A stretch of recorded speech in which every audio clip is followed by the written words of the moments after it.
The security practitioners say they have what it takes to support the Plateau State government in the quest to restore peace and normalcy in communities affected by crisis. They believe private security guards operating across the 17 council areas of the state stand a chance to provide intelligence on happenings in rural and urban communities.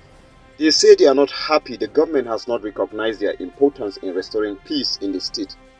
The licensed private security operatives want the state government to involve them in discussions on security in the state.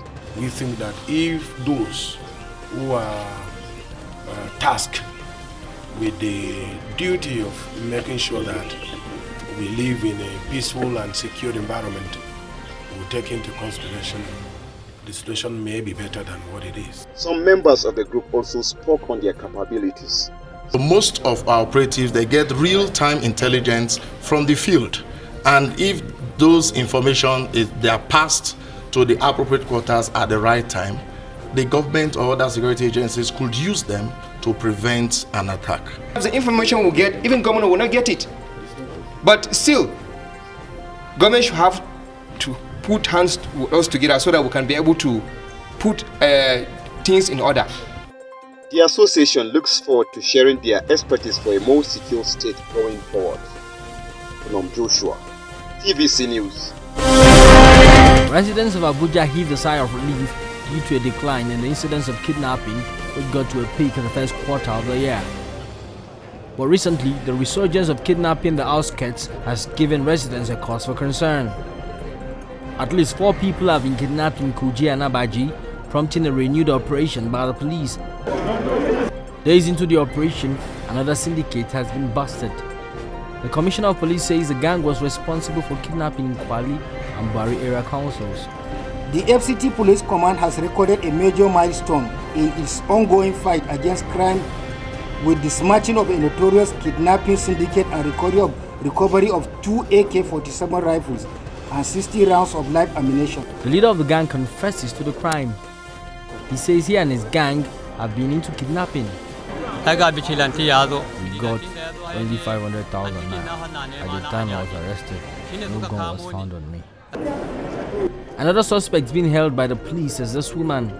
She was arrested with bags of items suspected to be Indian ham. No, not beside the drum before. Na person introduced na plantain beans I dey do. Credit for my neck, I not get help.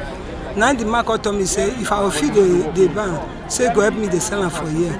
May I clear those debts, clear the train I owe. Now push me put. I want to sound a note of warning to criminal elements to desist from their criminal activities or face the full wrath of the law. It's unclear how the police chief will match words with action. But one thing is certain, policing the nation's capital is an enormous task. Sifon Asian, TVC News, Abuja. The Lagos State government engaged Sentinel Forensics Limited on December the 29th, 2020. At the presentation of its reports, the witness, who is the managing director of the firm, says they visited the Admiralty Plaza, Conservation Plaza, and the Ikoyi Link Bridge, where the servers of LCC are kept. The evidence submitted from the panel are 2 cartridge casings from expended 7.62 x 39mm live rounds recovered from the scene and an external hard drive containing the footage recorded that day, which belongs to the LCC. The firm also relied on the evidence of the Nigerian Army, which include 1 expended live cartridge casing and an unexpended live round, as well as another unexpended blank round and 1 expended blank. You have 7.62 by 39mm ammunition. 1 was fired, and this was of the live kind of ammunition, and 1 was a live ammunition that was not fired. Now that is 1 class, 7.62 by 39mm. Then you have blank rounds that were tendered. 1 of those blanks was fired, and 1 of those blanks was not fired. And the blanks that were tendered were 7.62 by 51mm, which is quite different. In its testimony last year, the Nigerian Army, represented by General Ibrahim Taiwo, the commander of the 81 Division, told the panel that soldiers only fired blank bullets in the air at the Lekki toll gate when soldiers were attacked with stones by a crowd of hoodlums who had gathered there on its patrol to clear up the Lekki-Etiosa corridor.